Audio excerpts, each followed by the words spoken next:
संयुक्त राष्ट्र ने भारतीय चावल निर्यातकों पर वर्ल्ड फूड प्रोग्राम के जरिए जारी होने वाले चावल खरीद टेंडर में भाग लेने की रोक लगा दी है। भारत की तरफ से चावल निर्यात पर लगाई गई पाबंदियों की वजह से संयुक्त राष्ट्र ने यह कदम उठाया है। भारत की तरफ से 2022 के दौरान टूटे चावल के एक्सपोर्ट पर रोक लगाई गई थी। इसके बाद पिछले साल अगस्त में गैर बासमती चावल के निर्यात पर प्रतिबंध लगा दिया गया था।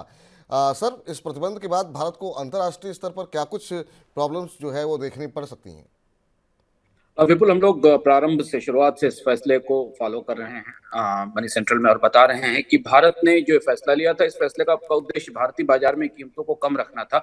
वो तो कम हुई या नहीं हुई, वास्तव में उनका बड़ा असर भारत में अनाज की कीमतों पर नहीं पड़ा, लेकिन निर्यात बाजार में भारत की कृषि निर्यातों की स्थिति बिगड़ गई और इस बात की संभावना थी कि दुनिया के बाजार में भारत का चावल कम होने से जो अंतर्राष्ट्रीय स्तर पर चावल की कमी दिखाई पड़ रही है, उसको लेकर कई जगह इसका विरोध भी होगा। पिछले साल के में कुछ देशों ने तो इस मामले को WTO तक पहुंचाया था और अब FAO ने, जो वर्ल्ड फूड प्रोग्राम है, उसकी ये सख्ती भारतीय निर्यातकों के लिए चुनौतीपूर्ण है। निर्यात तो रुका हुआ है, पर भारतीय निर्यातकों को आगे कभी चावल बाजार में पहुंचने में अब दिक्कत होगी। दूसरी एक और महत्वपूर्ण बात यह कि भारत के चावल निर्यातक हाल के प्रतिबंध के बाद पाकिस्तान के मुकाबले चावल का बाजार भी गंवा रहे हैं। कई सारे दुनिया के बाजार हैं जहां भारतीय चावल की मांग थी, वहां पर अब पाकिस्तान का चावल पहुंच रहा है। तो कुल दोनों ही परिस्थितियों में भारत में कितना इससे चावल की कीमतों में कमी हुई है तो दिखता नहीं, बढ़ोतरी तो वो ज्यादा नहीं हुई, लेकिन कीमतें नीचे नहीं आई।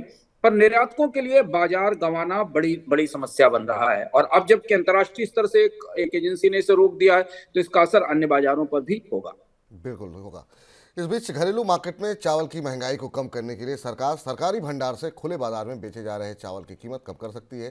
कीमतों को घटाने के प्रस्ताव को अलग अलग मंत्रालयों की समिति पहले ही मंजूरी दे चुकी है और ये माना जा रहा है कि घटा हुआ भाव अगली नीलामी से लागू हो सकता है। फिलहाल OMSS के तहत बेचे जा रहे चावल का रिजर्व भाव 2900 रुपये प्रति क्विंटल है और इसे घटा करके 2600 रुपये करने पर विचार हो रहा है। सर, इससे क्या वाकई में कीमतें कम हो पाएंगी? फिर से एक बार कोशिश की जा रही है बाजार में चावल की आपूर्ति बढ़ाने की और खासतौर से कीमतें कम करके, लेकिन वही मांग सप्लाई का संतुलन सुधर नहीं पा रहा है। OMSS में केवल एक अपॉर्चुनिटी सरकार के पास एक विकल्प रहता है विपुल जी, जिसमें कि वो बाजार में थोड़ा बहुत चावल भेज सके और महंगाई को कम कर सके, लेकिन ओवरऑल जो बाजार की अंतर्धारणा है अनाज को लेकर, गेहूं और चावल को लेकर, वो महंगाई वाली ही बनी हुई है। महत्वपूर्ण बात यह होगी कि चावल की कीमत क्या तय की जाती है, क्योंकि इससे संकेत मिल रहे हैं कि 2600 रुपये प्रति क्विंटल के आसपास अगर ये चावल बेचा जाता है तो शायद खरीफ की फसल भी आ रही है, उसका असर भी बाजार में है, थोड़ी आपूर्ति बेहतर है तो उससे बाजार में चावल की कीमतों पर कुछ असर दिखाई देगा।